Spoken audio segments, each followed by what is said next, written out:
Sup Internet, today I'm going to be reflecting upon my time with a game called AER, Memories of Old. Now, I got this game for free and I was able to finally play through it. I have a different video on that coming up, but um, it's honestly, I would probably say, I wouldn't even say underrated game. It is a game that I expect not a lot of people to play, but it is still something that you should definitely check out. Now, what I mean by that opening statement is there's honestly not much in terms of gameplay. Like, the colors are, while beautiful and bright and just genuinely colorful overall, it's not like any groundbreaking graphics or even uh, like the controls aren't anything drastic. There isn't really much in terms of gameplay, as I just said, but it is still something that should be noted. Now,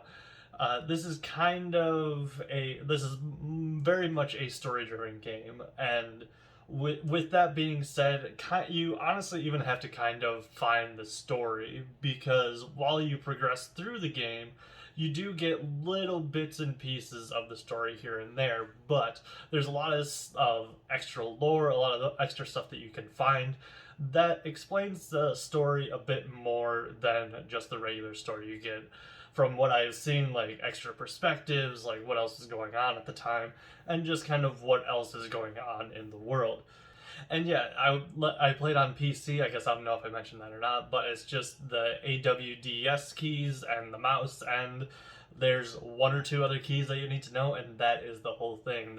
You don't take damage, you don't technically you don't die. Like, if you fall far enough, it kind of does like a reset of where you last were, but that's even if you fall off of the platforms. You kind of just keep falling into the sky and then it just resets, so you really don't die.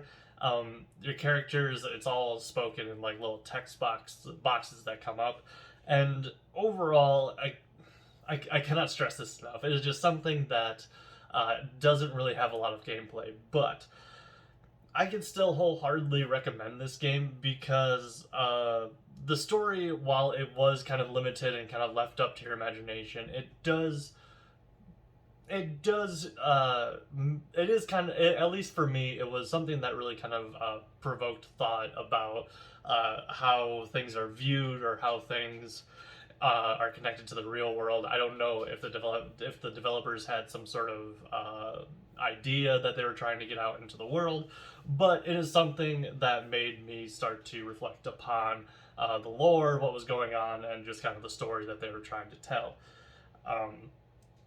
One big thing that I briefly touched on is just kind of the whole visual and audio experience of the game, and honestly, that is kind of the main draw for me. In terms of visuals, as I mentioned earlier, just kind of popping colors, like a very beautiful color palette, but not anything groundbreaking in terms of graphics or anything like that. But the audio cues for when you need to do something, or when something does happen, or even just the background music as you're making your way through the world, it is something that can be applauded.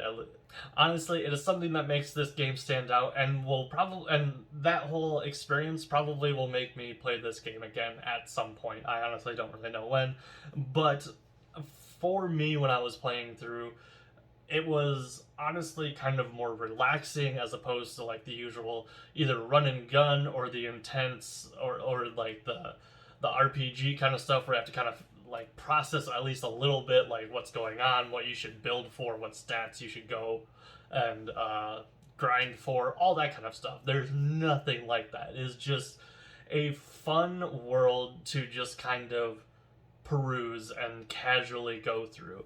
I am going to be keeping this game in my library just for the occasion that, you know what, grinding through Assassin's Creed is taking a little bit too long, and I just need something to chill with.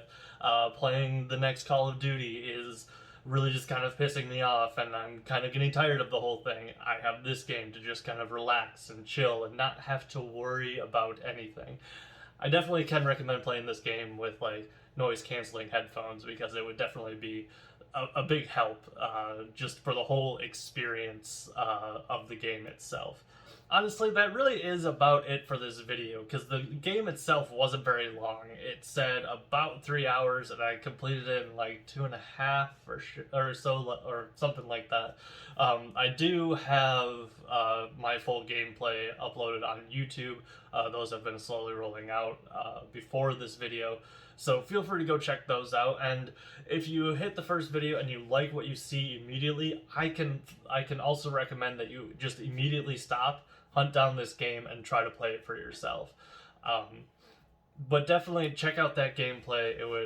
It's just an incredible experience that it's fun. I hope it is just as relaxing and chill to be able to watch me play through it as it was for me actually playing through. But as I said, if you can hunt, and it sounds remotely interesting, hunt this game down and play it for yourself instead of just watching me play or hear me talk about it. But with all that said, feel free to like, comment, subscribe, all that good stuff. Like I said, I'm going to link the gameplay videos down in the description below. That should be the top link of that is up there. And yeah, that's about it. So I will see you in the next video.